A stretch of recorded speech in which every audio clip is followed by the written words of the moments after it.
For the third time this week, the HOA president drove straight through my ranch gate and destroyed my sick wife's healing garden. That was the morning I decided it would be the last time. It was 6:30 a.m. in rural Texas. I stood at my kitchen window with a cup of coffee as her white Lexus ripped through my private gate like it was a public road. Tires crushed the bluebonnets my wife planted during chemotherapy. My cattle scattered, her oxygen machine on the porch suddenly cut out. She never even slowed down. What this HA Karen didn't know was that I had spent the entire weekend installing solid steel ballads right across that driveway. And the very next time she tried to use my land as her shortcut, her Lexus never made it through my gate again. What would you do if someone kept driving through your dying wife's sanctuary? My name's Harlan Brooks. I'm 58 years old, retired after 28 years in the Marines, where I specialized in hydraulic systems on aircraft carriers. Now I tend cattle and care for my wife Elena, who's fighting stage 3 breast cancer on our little piece of heaven in East Texas. We bought this ranch 5 years ago when Elena got her diagnosis. The doctors said stress was her enemy, so we found 200 acres of rolling pasture with a creek running through it. Elena fell in love with the idea of creating a butterfly sanctuary.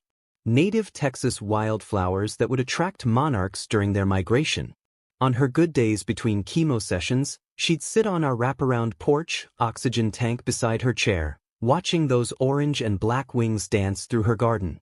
The ranch sits about 2 miles outside the city limits, surrounded by open land, and one fancy subdivision called Willow Ridge Estates. 200 homes, all beige stucco with red tile roofs, where the HOA makes sure every mailbox is exactly the same shade of forest green. Our trouble started 3 months ago with Vivian Hargrove, 52 years old, pharmaceutical sales manager and the iron-fisted president of the Willow Ridge Estates HOA. This woman drives a white Lexus GX 470 with a blessed vanity plate and enough live, laugh, love bumper stickers to make you nauseous. One morning, I'm checking fence posts when I hear this ATV engine coming across my property. I follow the sound and find Vivian Hargrove measuring my gate with a tape measure. She's wearing a navy business suit in high heels, completely out of place on a cattle ranch. "Ma'am, this is private property," I tell her, keeping my voice calm like the Marines taught me. "Could you please use the public access road?" She looks at me like I just asked her to eat dirt. "I've been using this road since before you moved here. There's a historical right of way to our water pump station. Deal with it." Now, I've dealt with roadside bombs in Afghanistan and drunk sailors on shore leave, but nothing prepared me for the pure entitlement in this woman's voice. She climbs back on her ATV and roars off toward the subdivision, leaving deep ruts in Elena's carefully maintained gravel path. The smell of diesel exhaust hung in the air long after she disappeared. I walked back to the house where Elena was sitting on the porch watching a monarch butterfly that had landed on her honeysuckle vine. "Who was that, honey?" she asked, her voice weak from yesterday's chemo session. "Nobody important," I said, but my hands were already shaking. Not from fear, from barely controlled rage. In the military, we called it seeing red. When someone threatens what you're sworn to protect, every instinct screams to eliminate the threat. But this wasn't Afghanistan. This was Texas, where we settle things legally, usually. Over the next few weeks, Vivian escalated from ATV to SUV, claiming she needed efficiency to check the subdivision's water pump station. Every morning at exactly 7:15, that white Lexus would come tearing through my gate, past my house, through Elena's garden, kicking up gravel and dust. The cattle learned to scatter when they heard her coming. Storm. My prize Angus bull jumped a fence section trying to get away and gashed his leg on the barbed wire. $800 in veterinary bills and scattered feed later. I was starting to understand this wasn't about water pumps. This was about control, about showing the locals who really runs things around here. Elena stopped sitting on the porch during her treatments. "I feel like we're living in a fishbowl, honey," she told me one evening, tears in her eyes as she watched her trampled flowers. That night, I made myself a promise. Elena's sanctuary was going to stay sacred no matter what it cost me. 3 weeks into Vivian's daily invasions, she decided to up the ante. Every Tuesday became HOA inspection day, where she'd bring the entire board through my gate for what she called community tours. Picture this. 5 vehicles, 12 people, treating my ranch like it's some kind of public park. They'd climb out of their SUVs in their subdivision uniforms, khaki pants, polo shirts, and that special kind of confidence that comes from never being told no in your life. I watched from my kitchen window as Vivian led them around my property with a clipboard, pointing at fence posts and taking measurements like she was planning renovations. The group included the HOA treasurer, a nervous little man who kept glancing at his phone, and the vice president, a woman who wore sunglasses indoors and carried a purse that cost more than my truck payment. This area would be perfect for the community gazebo, I heard Vivian tell them, standing in the middle of Elena's butterfly garden. She was wearing designer boots that probably cost more than most people's rent, crushing delicate Indian paintbrush under her heels. The tours weren't just disruptive, they were dangerous. 12 people tramping around a working cattle ranch, leaving gates open, making noise, spooking animals that outweigh them by 000 pounds. My cattle scattered across all 200 acres, breaking through fence sections and mixing up the herds I'd spent months organizing. Storm, my prize Angus bull, panicked during one of these inspections and crashed through a corner post trying to escape. The barbed wire caught his left hind leg, opening a gash that required 47 stitches and 3 weeks of antibiotics. Dr. Ramirez, our large animal vet, shook his head as he sutured the wound. These animals don't understand tourists, Harlan. Next time might be worse. But the worst part was watching Elena. My wife, who'd found peace in this place during the hardest fight of her life, started flinching every time she heard car doors slamming in our driveway. Her oncologist noticed the stress affecting her treatment response. Blood pressure up, white cell count down, sleep patterns disrupted. I had to do something, but I needed evidence. So, I went shopping. Military training teaches you that intelligence wins wars, not firepower. I spent $800 at the electronics store on 6 trail cameras with motion sensors, the same passive infrared technology we used for perimeter security overseas. I positioned them with overlapping coverage zones concealed in fence posts and tree branches, creating a surveillance net that would make the Pentagon proud. The cameras revealed something interesting. Vivian wasn't just bringing HOA members through my property. She was charging them. I caught her on video collecting $50 bills from neighbors who wanted to experience what she advertised on the Willow Ridge Estates Facebook page as authentic Texas ranch tours. Here's a knowledge nugget for you. Trail cameras use passive infrared sensors that detect heat signatures from up to 40 feet away. They're motion-activated, weatherproof, and can run for 6 months on lithium batteries. Same technology the military uses, but you can buy them at any sporting goods store. Translation: you can document trespassing professionally without spending a fortune. But catching Vivian in the act wasn't a deterrent. It was just intelligence gathering.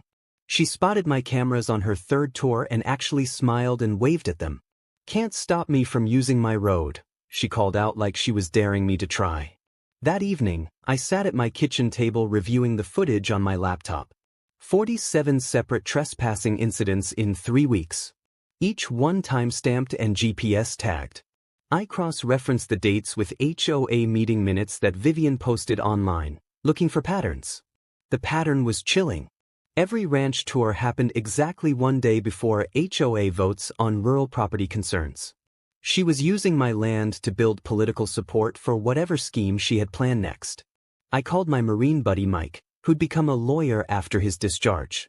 He reviewed the video footage and whistled low. "Harlan, this is clear criminal trespassing with commercial intent, but proving she's charging for access to your property requires more documentation." "What kind of documentation?" "Financial records, advertising materials, witness statements. Build a case that shows pattern and intent." That night, Elena found the energy to plant a new section of her butterfly garden, Zenas and Cosmos, that would bloom in late summer. She worked slowly, stopping frequently to rest, but her eyes had that determined sparkle I'd fallen in love with 28 years ago. "No one drives through your flowers again," I promised her. "I know, honey, I trust you." But trust wasn't going to be enough. This was just the beginning. 2 weeks later, Vivian made her boldest move yet. She filed an official claim with the county for a right-of-way easement on my property and announced plans to install an HOA security booth right next to my gate. The letter from county planning hit my mailbox like a legal grenade. Notice of easement claim hearing, Willow Ridge Estates HOA versus Brooks Ranch property. The hearing was scheduled for the following Thursday at 2 p.m. Community safety requires monitoring rural activities, Vivian explained to the local newspaper. We need to ensure agricultural operations don't impact our neighborhood's property values. The immediate impact was devastating. My bank received a county inquiry about property boundaries and promptly froze my equity line of credit. Elena's medical bills were stacking up and we'd been counting on that credit to cover her treatments. The insurance company launched their own investigation into alleged commercial use of our ranch, threatening to void our homeowner's policy. Neighbors started asking questions. Is it true you're running some kind of business out there, Harlan? The doubt in their voices cut deeper than Vivian's lies. I couldn't sleep that night, lying next to Elena in our bed, listening to her oxygen concentrators cycling on and off. My hands were shaking again, the first time since Afghanistan. This wasn't combat, but it felt like war. The next morning, I hired a professional surveyor and drove to the county courthouse. If Vivian wanted to play legal games, I'd show her what 28 years of military precision looked like applied to civilian problems. The surveyor, a grizzled old-timer named Sam, used GPS equipment accurate to within 2 inches. The same satellite technology that guided artillery strikes overseas. This is military-grade surveying, Harlan. We'll know exactly where every boundary line runs. Here's something most people don't know. Professional survey equipment uses the same GPS satellite constellation as military targeting systems. It can pinpoint property boundaries with surgical precision, and those measurements hold up in any court.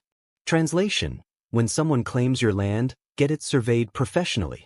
Emotions don't win property disputes. Documentation does. The courthouse smelled like old paper and disappointment. I spent 6 hours in the basement records room photographing decades of property deeds and easement documents. Military training kicked in. Systematic intelligence gathering, pattern recognition, attention to detail. What I found made my blood run cold. There were no historical easements on my property. None. The previous owner had never granted access rights to anyone. That road existed because it was convenient, not because it was legal. But here's the mini twist. The survey revealed something Vivian didn't expect. Her precious HOA water line was illegally crossing 3 other properties besides mine. For 15 years, she'd been trespassing on multiple ranches, not just mine. I drove straight to my neighbors. Luke Patterson, who ran cattle on the section north of me. Sophia Ramirez, whose family had owned their land for 4 generations. Jack Thornton, a retired teacher who raised quarter horses. You're telling me this HOA line crosses my property without permission? Luke asked, studying the survey maps spread across his kitchen table. 15 years of illegal trespassing, I confirmed. And I bet you never saw a penny in compensation. That's when the real story emerged. Vivian had been systematically intimidating all the rural property owners, threatening lawsuits, filing nuisance complaints, creating paper trails to justify her enforcement actions. She wasn't just targeting me. She was running a campaign against anyone who didn't fit her suburban vision. The county planning meeting was held in a sterile conference room with fluorescent lights that hummed like angry wasps. Vivian arrived in her Navy business suit carrying a leather portfolio and radiating the confidence of someone who'd never lost a fight. I came in my cleanest jeans carrying a banker's box full of documentation. Mr. Brooks, the planning director said, Mrs. Hargrove claims historical usage rights to access community water infrastructure. I opened my box. Sir, I've got 40 years of property records, professional survey documentation, and evidence that no such easement has ever existed. Furthermore, I can prove the HOA's water system is illegally crossing multiple private properties without compensation or permission. Vivian's face went white. That's impossible. We have documentation, ma'am. I'd be very interested to see that documentation. The planning director leaned forward. Mrs. Hargrove, do you have legal easement documents for the property access you're claiming? I watched her squirm for 30 seconds of beautiful silence before she said, "I'll need to consult with our attorney." "Then this hearing is postponed pending documentation review," the director said. As we filed out of the room, the planning director pulled me aside. "Off the record, Mr. Brooks.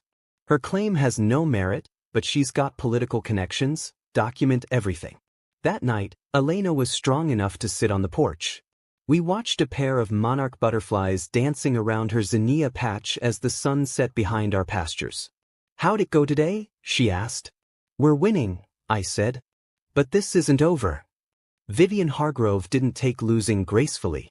2 days after the county meeting, she filed a formal nuisance complaint against our ranch, demanding what she called agricultural modernization and threatening daily fines of $500 until we complied with her undefined standards. The complaint was 12 pages of legal gibberish that basically boiled down to "this cattle ranch makes our neighborhood look bad, so shut it down." She claimed our livestock operations violated health codes, our structures needed inspection, and our property was reducing home values in Willow Ridge Estates by an average of $15,000 per house. The county inspector showed up the next Tuesday morning in a white pickup truck with official plates. His name was Gonzalez, and he looked like a man who'd rather be fishing than dealing with HOA drama. "Mr. Brooks, I've got to investigate this complaint, but between you and me, it looks like bureaucratic harassment. Your operation is cleaner than most facilities I inspect." Still, he had to follow protocol. 3 hours of walking my property, checking feed storage, water systems, and waste management. Everything passed, but the stress was eating Elena alive. She collapsed during her chemo session that Thursday and spent the night in the hospital.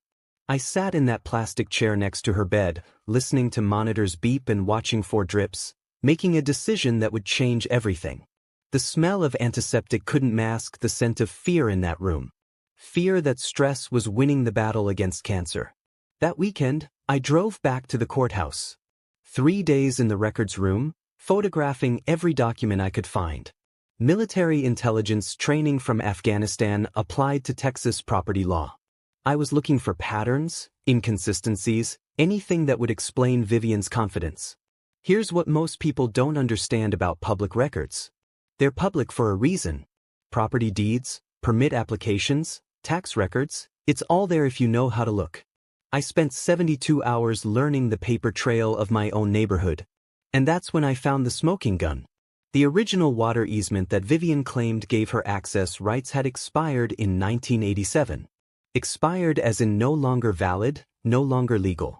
The county had sent official notice to the HOA requiring renewal, but nobody ever responded.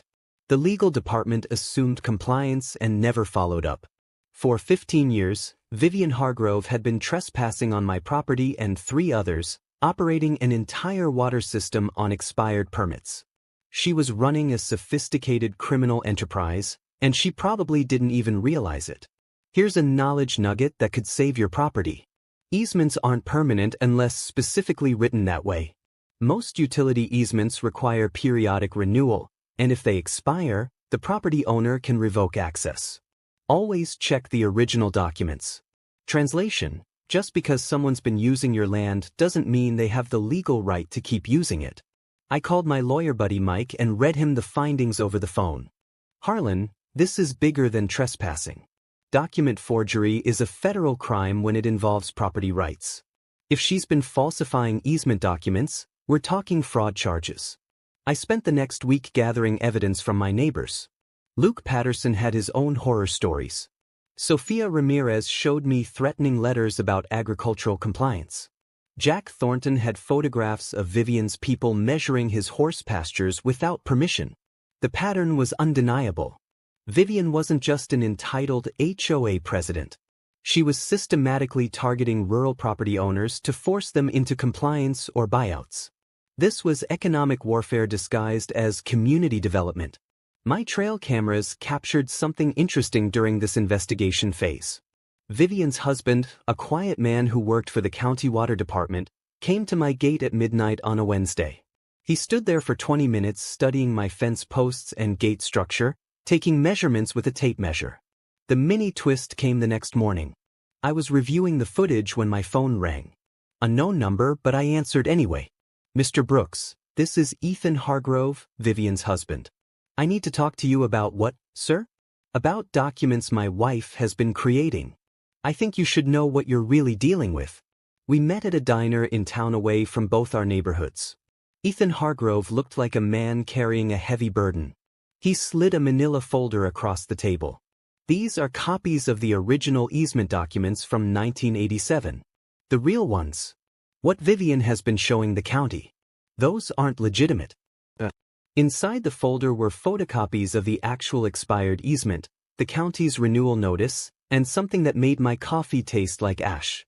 Forged documents with signatures, notary stamps, and county seals that had been created sometime in 2005. Why are you showing me this? I asked. Because what she's doing isn't just wrong, it's criminal, and I won't be part of it anymore. That night, Elena was strong enough to plant bulbs for next spring's flowers. As we worked together in the fading light, I told her what I'd learned. So, she's been lying to everyone for 15 years. What happens now? I looked at those bulbs in the dark soil, thinking about flowers that would bloom long after this war was over. Now we finish this. The criminal conspiracy was even worse than I'd imagined. Ethan Hargrove's documents told a story of systematic fraud that went back nearly 2 decades. In 1987, the original water easement across my property and 3 others had expired exactly as scheduled. The county sent certified letters requiring renewal applications, proper compensation, and updated legal agreements. Standard procedure for infrastructure crossing private property. The HOA never responded. Not a single letter, phone call, or filing. From 1988 to 2003, they operated their entire water system illegally, hoping nobody would notice or care. Small-town bureaucracy being what it is, they were right. The legal department assumed compliance, filed the paperwork in some dusty cabinet, and moved on to more pressing issues.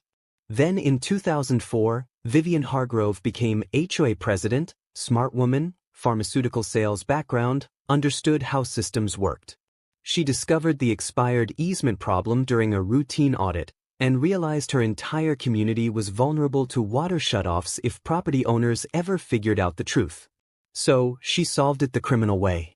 Ethan Hargrove had copies of everything. The forged easement documents backdated to 1985 with signatures from people who'd been dead for years. Notary stamps from officials who'd never notarized anything related to water rights. Even a county seal that hadn't been adopted until 1995, mysteriously appearing on documents supposedly created a decade earlier. The document forensics are amateur hour, Mike told me over the phone after reviewing Ethan's evidence.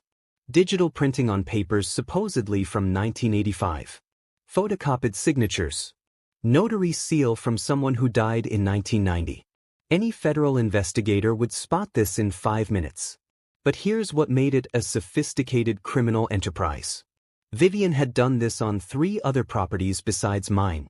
4 separate acts of document forgery representing over $500,000 in stolen property rights over 15 years. This isn't just trespassing anymore, Mike continued. We're talking federal wire fraud, mail fraud, conspiracy, civil rights violations under color of law. She could be looking at decades in federal prison. The power dynamic had completely shifted. 4 months, I'd been playing defense, reacting to Vivian's moves, feeling like the underdog fighting superior forces. Classic asymmetric warfare, small unit against a larger, better-equipped enemy. But now I realize the truth. I wasn't fighting a superior enemy.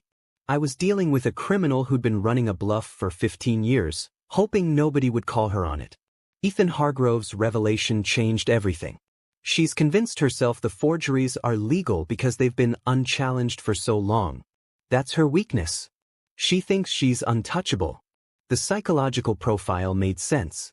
Vivian Hargrove had spent 15 years believing her own lies, surrounding herself with people who validated her version of reality.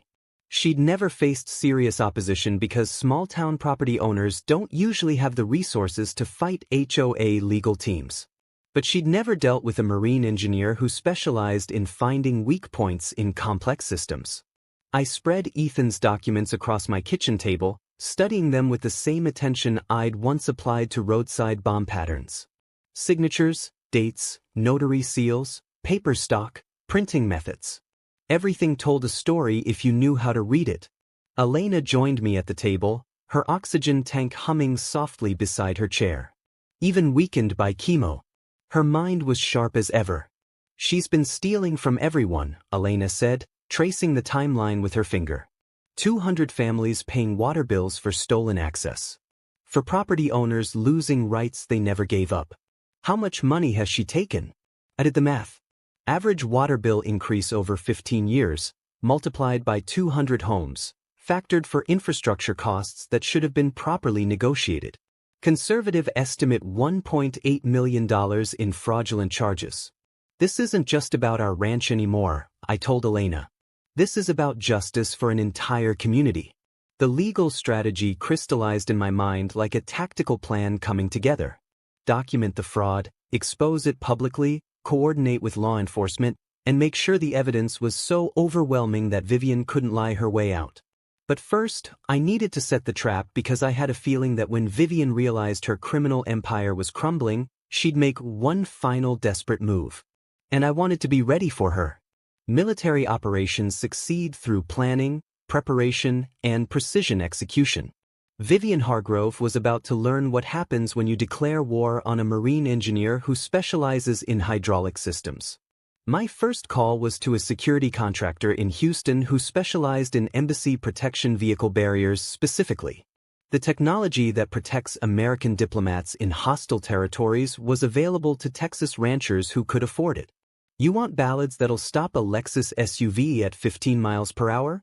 The contractor asked. That's easy.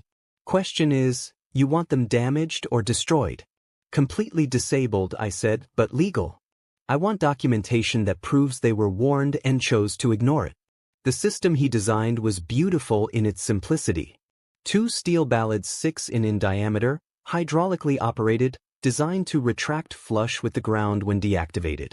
When triggered, they'd rise to 3 feet in height in half a second, powered by 3,000 psi hydraulic pressure. Enough force to stop a dump truck. Here's the technical knowledge you need. Hydraulic Ballard systems use the same pressure principles as aircraft carrier catapults.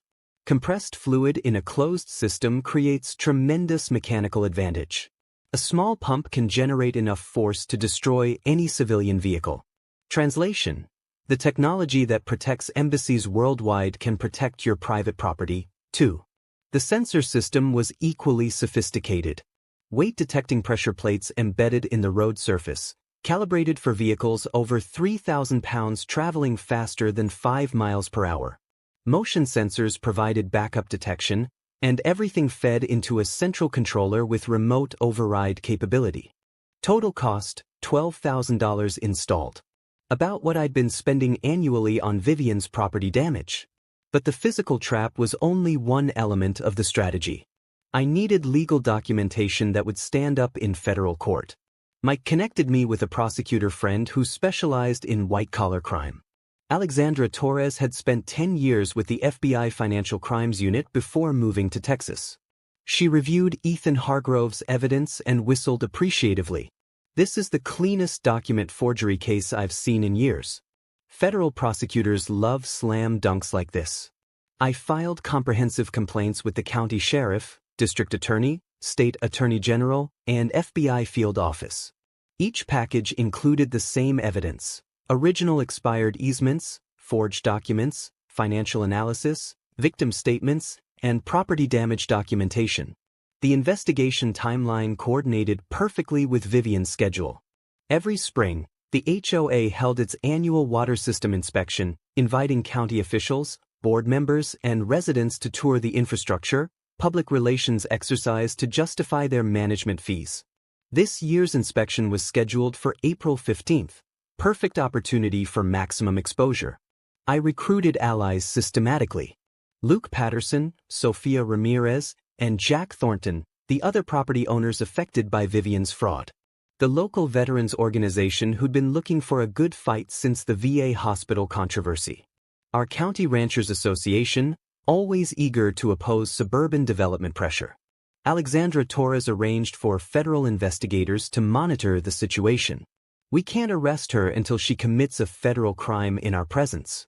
But document forgery gives us jurisdiction once the evidence is solid. The media strategy was equally important. Our local newspaper editor, a crusty old-timer named Frank Delaney, had been suspicious of HOA politics for years. He agreed to investigate the water fraud story pending a triggering event that would justify front-page coverage. I installed the Bollards system on a Tuesday morning. Professional installation crew. Permits filed with the county. Warning signs posted according to state requirements. Private property. Authorized vehicles only.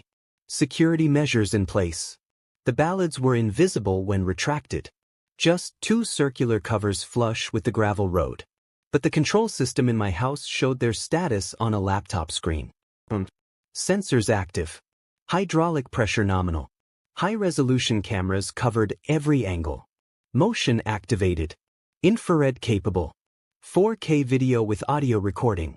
Tamper-proof housing. Encrypted wireless transmission to cloud storage. Admissible in federal court. Elena helped me test the system that evening, driving her small Honda over the sensors at various speeds.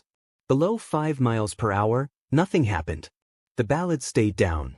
Above that threshold, warning lights activated before the Bollards would deploy. It's like a mousetrap, Elena observed, watching the laptop display. But for someone who's been stealing cheese for 15 years, the final preparation was psychological. I studied Vivian's patterns, her personality, her triggers. Entitled people don't back down when challenged. They escalate. She'd spent 15 years believing she was legally untouchable. When that illusion cracked, she'd make a desperate move to prove her power. I was counting on it. The week before the water inspection, I sent Vivian Hargrove a certified letter. Professional, polite, direct. Please use public access roads for all future HOA business. Private property will be protected by security measures as of April 10th. She signed for it on a Thursday. By Friday, the neighborhood gossip network was buzzing with rumors about terrorist tactics and veteran extremism. Sunday night, I set the Bollards to active mode. Monday morning, I sat on my porch with Elena, drinking coffee and watching monarchs dance around her butterfly garden. "You ready for this?" she asked. "Been ready my whole life." Vivian Hargrove's response to my security measures was swift, panicked, and completely illegal. The first sign of desperation came Tuesday morning. My phone started ringing at 6 a.m. Angry calls from Willow Ridge Estates residents who'd received emergency notices about a water crisis caused by uncooperative rural property owner. "Is it true you're holding our water system hostage?" asked Mrs. Thompson, an elderly widow who'd never spoken to me before. "Ma'am, I've never interfered with your water supply. The HOA has been illegally accessing infrastructure across my property, and I've installed security to protect my rights." But the damage was done. Vivian's emergency HOA meeting drew over 100 residents to the community center. I watched from my truck in the parking lot as she addressed the crowd through the windows, gesticulating dramatically at poster boards covered with charts and diagrams. The meeting lasted 2 hours. Afterward, residents filed past my truck, some glaring, others looking confused. Luke Patterson stopped to talk. "She's claiming you're demanding ransom payments for water access," he said. Showed financial projections about rate increases if they have to pay for proper easements. What did the residents say? Split down the middle.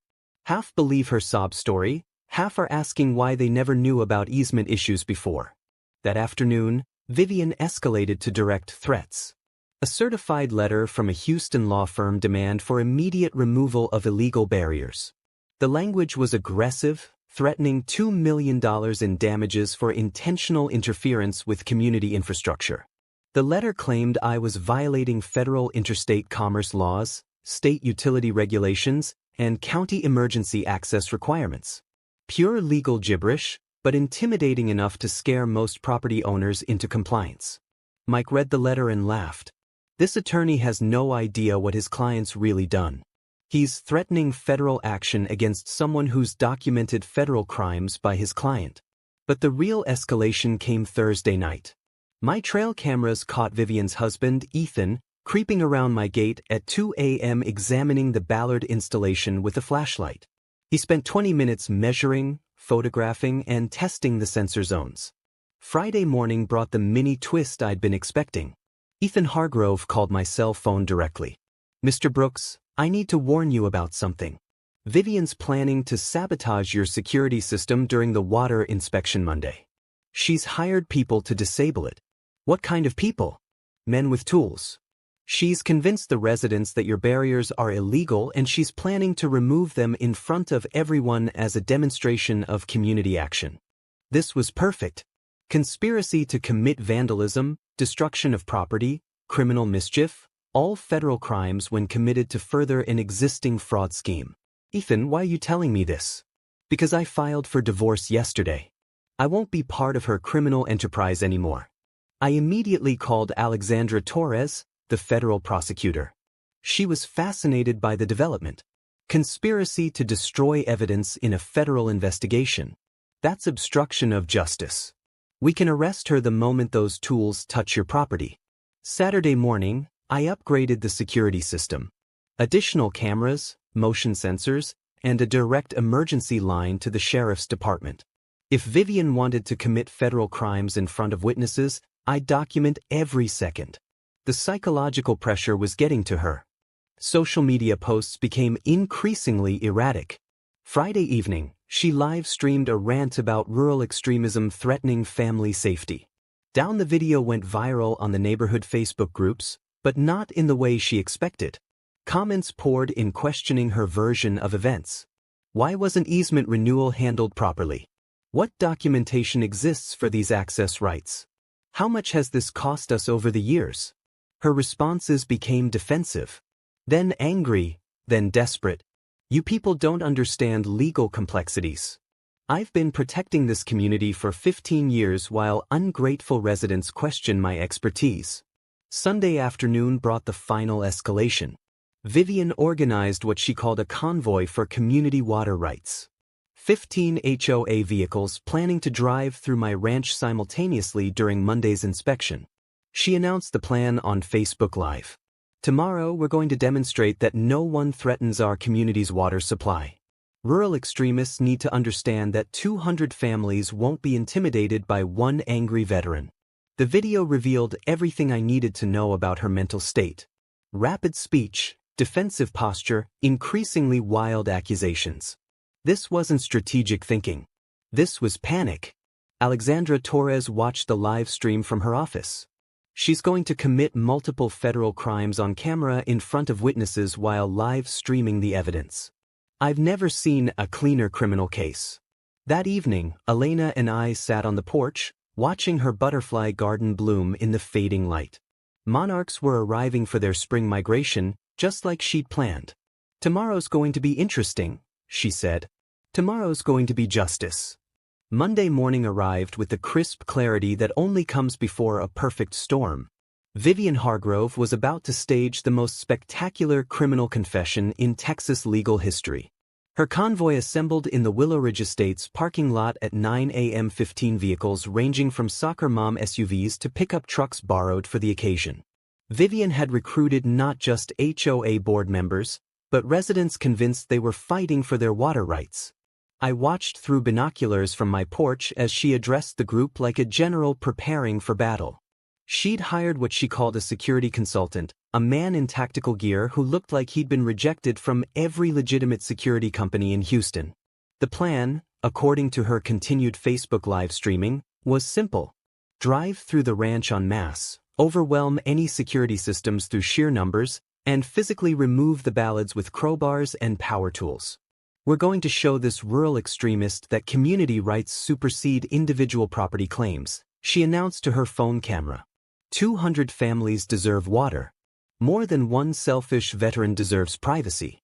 What she didn't know was that her security consultant was actually an unlicensed private investigator named Derek Sloan, who'd been convicted of fraud in Louisiana and was operating illegally in Texas. Alexandra Torres had identified him through his license plate during surveillance. At 10:15 a.m., the convoy started moving. 15 vehicles in formation, Vivian's white Lexus in the lead, driving toward my ranch like some suburban militia heading to war. I activated the Ballard system from my laptop, armed all cameras, and called the Sheriff's Department emergency line. 15 vehicles approaching for coordinated trespassing. Federal investigators standing by. The morning air smelled like blooming bluebonnets and diesel exhaust. As Vivian's convoy approached my gate, Elena sat beside me on the porch in her wheelchair, oxygen tank humming, determined to witness justice in person. "You sure this is going to work?" she asked. "Honey, I spent 28 years preparing for this moment." The convoy slowed at my gate, engines idling while Vivian consulted with her security team. Through her live stream, we could hear her coordination efforts. "Remember, we have every legal right to access community infrastructure. Don't let intimidation tactics stop us." What happened next was the mini twist that made this case federal prosecutors' dream scenario. As Vivian prepared to drive through my gate, 3 unmarked federal sedans pulled up behind the convoy. FBI agents Alexandra Torres had positioned for surveillance suddenly found themselves witnesses to conspiracy in progress. But Vivian was too committed to her narrative to back down. Seeing the federal vehicles, she assumed they were county officials supporting her position. She actually waved at the agents and announced into her phone camera, "Even law enforcement recognizes our legitimate community rights." At 10:47 a.m., Vivian Hargrove accelerated her white Lexus GX 470 through my gate at approximately 15 miles per hour. The weight sensors triggered, hydraulic pressure engaged. Steel ballads rose from the ground in half a second with a mechanical clang that echoed across the county. Vivian's undercarriage met 3,000 psi of Texas justice. The impact was devastating. Transmission case cracked, oil pan ruptured, radiator destroyed. Her Lexus went from luxury transportation to immobile scrap metal in the time it takes to blink. Steam rose from the engine compartment. Transmission fluid pulled on my gravel road. Her horn blared continuously from the impact damage, creating a soundtrack of mechanical distress that perfectly matched the situation. Vivian was trapped. Forward motion blocked by ballads. Reverse prevented by trailing vehicles stuck between steel posts live streaming her humiliation to the internet. The convoy behind her panicked. 15 vehicles trying to reverse simultaneously in a narrow road, blocking each other's escape, creating the kind of traffic nightmare that usually only happens during hurricane evacuations. FBI agent Torres approached Vivian's disabled vehicle with federal warrant paperwork already prepared. "Mrs. Hargrove, you're under arrest for criminal trespassing, conspiracy to commit vandalism, document forgery, wire fraud, mail fraud, and obstruction of justice." Vivian's live stream was still running, broadcasting her arrest to hundreds of viewers who'd been following her community action campaign. Comments exploded with shock, confusion, and slowly dawning understanding of what they'd really been witnessing. "This is illegal," Vivian screamed through her shattered windshield. "I have documentation. I have rights." "Ma'am, your documentation consists of forged federal instruments. You've been operating a criminal enterprise for 15 years. The security consultant tried to flee on foot across my pasture, but was tackled by Agent Gonzalez near Elena's butterfly garden. Watching a criminal get arrested in a field of blooming wildflowers felt like poetic justice. By noon, 3 people were in federal custody. 15 vehicles were impounded as evidence, and the Willow Ridge Estate's water crisis was over. The smell of leaked transmission fluid couldn't mask the sweet scent of justice finally served. The scene at my ranch looked like something from a disaster movie, if disasters involved federal arrests and mechanical justice.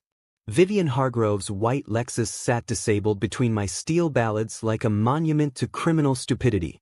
Steam continued rising from the destroyed engine, and that continuous horn blast created a soundtrack that could probably be heard in the next county.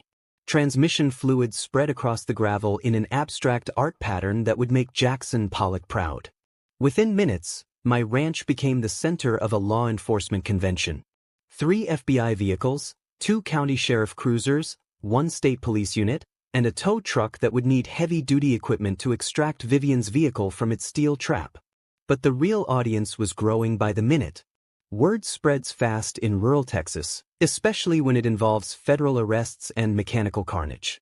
Neighboring ranchers arrived on horseback and in pickup trucks. Veterans from the local VFW post came to support one of their own. Even some Willow Ridge Estates residents showed up, drawn by curiosity and the entertainment value of watching their HOA president get arrested on live stream. News crews from 2 different stations were already en route, having monitored Vivian's Facebook Live coverage of what she'd promoted as community action for water rights. Agent Alexandra Torres took control of the scene with the efficiency of someone who'd done this before. She approached Vivian's trapped vehicle with federal warrant paperwork and a voice amplifier that ensured everyone could hear the charges. Vivian Hargrove, you're under arrest for violations of federal fraud statutes, specifically document forgery, wire fraud, mail fraud, conspiracy to commit vandalism, and obstruction of justice in an ongoing federal investigation. Vivian's response broadcast live to her Facebook audience was pure panic mixed with entitled rage. This is illegal. You can't do this. I have community support. I have rights. Ma'am, your rights don't include forging federal documents or trespassing on private property. The crowd was growing. Luke Patterson arrived with Sophia Ramirez and Jack Thornton, the other property owners affected by Vivian's 15-year fraud scheme. Local veterans formed an honor guard around Elena's wheelchair, ensuring she had front row seats to justice being served. Here's when I delivered my mic drop moment. Walking calmly to the disabled vehicle, I handed Agent Torres a complete evidence package I'd prepared for this exact situation. Agent Torres, this folder contains 15 years of documented fraud, including forged easement documents, financial analysis showing $1.8 million in stolen property rights, and video evidence of criminal trespassing. I paused to look directly at Vivian through her broken windshield. Ma'am, this is what happens when you declare war on a marine engineer. The crowd erupted in applause. Elena's oxygen tank couldn't mask her laughter. Even some of the federal agents were grinning. But the real theatrical moment came when I activated my ranch's digital billboard, a purchase I'd made specifically for this day. The message was visible from the road and perfectly framed for news cameras. Water easement forged. 2005, 15 years of criminal fraud. Evidence available to media and investigators. Below that, side-by-side images of the original 1987 easement and Vivian's forged documents with circles highlighting the obviously falsified signatures and impossible dates. The visual impact was devastating. 200 Willow Ridge Estates residents realized they'd been paying inflated water bills to fund a criminal enterprise. The evidence was so clear that even non-lawyers could understand the fraud scope. News cameras captured everything. The destroyed Lexus, the federal arrest, the evidence billboard, and the growing crowd of witnesses. This was going to be the lead story on every local news station. Derek Sloan, the fake security consultant, provided additional entertainment by trying to escape across my pasture and getting tackled near Elena's butterfly garden. Agent Gonzalez was practically laughing as he applied handcuffs. Sir, you're under arrest for unlicensed private investigation, conspiracy to commit vandalism, and being really bad at running. The tow truck operation required special equipment. The Bollards had to be hydraulically lowered to extract Vivian's vehicle, which revealed the complete destruction of her undercarriage. $75,000 of German automotive engineering reduced to scrap metal by $12,000 worth of Texas justice. As they loaded her destroyed Lexus onto the flatbed truck, I couldn't help but notice the irony. Her blessed license plate was now bracketed by Ballard scratches and her live laugh love bumper sticker was hanging by one corner. The crowd stayed for over an hour watching the evidence collection, talking to reporters, and sharing stories about 15 years of HOA harassment that finally made sense. This wasn't just about one criminal. It was about a community discovering they'd been victims of systematic fraud. Elena squeezed my hand as the last federal vehicle left our property. Think it's over? I looked at her butterfly garden where monarchs were landing on blooms that would never be disturbed by unauthorized traffic again. Honey, it's finally over. Justice moved surprisingly fast once federal prosecutors had video evidence of crimes committed on live stream. Vivian Hargrove pleaded guilty to 7 federal charges 3 months later, accepting a plea agreement that included 4 years in federal prison and $2.3 million in restitution. Her attorney advised her that fighting the charges would only result in additional conspiracy counts and a longer sentence. The evidence was overwhelming: forged documents, video confessions, financial records, and witness testimony from her own husband. Ethan Hargrove received immunity in exchange for cooperation, providing prosecutors with insider details about 15 years of systematic fraud. Derek Sloan, the fake security consultant, got 18 months for conspiracy and operating without a license. His criminal record in Louisiana revealed this wasn't his first attempt at privatized law enforcement. The HOA board dissolved completely within 2 weeks of the arrests. Emergency elections brought in new leadership that immediately negotiated legitimate easement agreements with all affected property owners. My ranch received $5,000 annually for legal waterline access, fair compensation that should have been paid decades ago.